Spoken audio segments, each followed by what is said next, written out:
आज भारत वैश्विक एजेंडा तय करने में अपनी बहुत प्रमुख भूमिका निभा रहा है।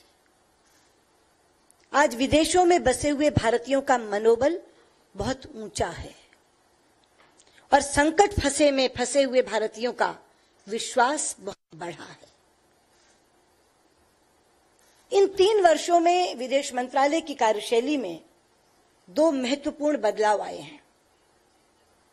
एक कि घरेलू विकास के कार्यक्रमों में पहली बार विदेश मंत्रालय अपनी सक्रिय भूमिका निभा रहा है और दूसरा, विदेशों में बसे हुए भारतीयों की सुरक्षा हमारे दूतावासों की प्राथमिकता बन गई है। जहां तक पहले बदलाव का सवाल है, भले ही हमारे फ्लैगशिप प्रोग्राम में मेक इन इंडिया हो, स्किल इंडिया हो, डिजिटल इंडिया हो, क्लीन इंडिया हो, स्मार्ट सिटीज हो,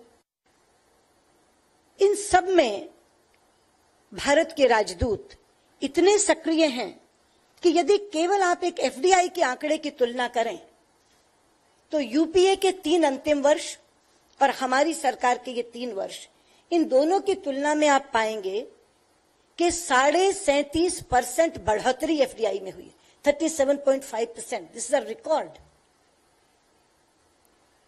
और केवल वो विदेशी पूंजी निवेश लाने में अपनी भूमिका नहीं निभाते, बल्कि जो प्रोजेक्ट्स तय हो जाते हैं, प्रधानमंत्री जिनके बारे में एमओयू साइन करके आते हैं, हस्ताक्षरित करके आते हैं, उनको अपने उन देशों में भी, डेस्टिनेशन कंट्रीज जहां वो कार्यरत हैं, और भारत में भी उन संबंधित मंत्रालयों के बीच मेल बैठा करके उसको आगे बढ़ाने का काम करते हैं। इसी तरह जो दूसरी प्राथमिकता का बदलाव मैंने बोला कि प्रवासी भारतीयों की सुरक्षा उनकी प्राथमिकता बन गई है, उसका केवल एक आंकड़ा आपके सामने रखूंगी कि पिछले 3 वर्षों में लगभग 80,000 लोग जो संकट में फंसे हुए थे, उन्हें भारत सुरक्षित लाया गया है। 80,000 लोग। और इसके लिए मैं 3 लोगों को धन्यवाद देना चाहूंगी।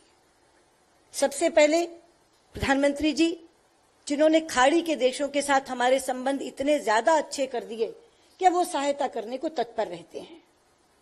दूसरा, मेरे ये दोनों सहयोगी, मैंने बहुत सोच विचार कर कार्य विभाजन किया, फील्ड का काम जनरल को दिया, चर्चा का काम जर्नलिस्ट को दिया, क्योंकि खड़े होकर निकालने में एक जनरल वाली भूमिका चाहिए। आपने देखा होगा, ऑपरेशन राहत हो, ऑपरेशन संकट मोचन हो, खुद जमीन पर खड़े रहकर कई दिन तपती धूप में दोपहरी में खड़े होकर वो जिस तरह से वहां से लोगों को निकाल कर लाए।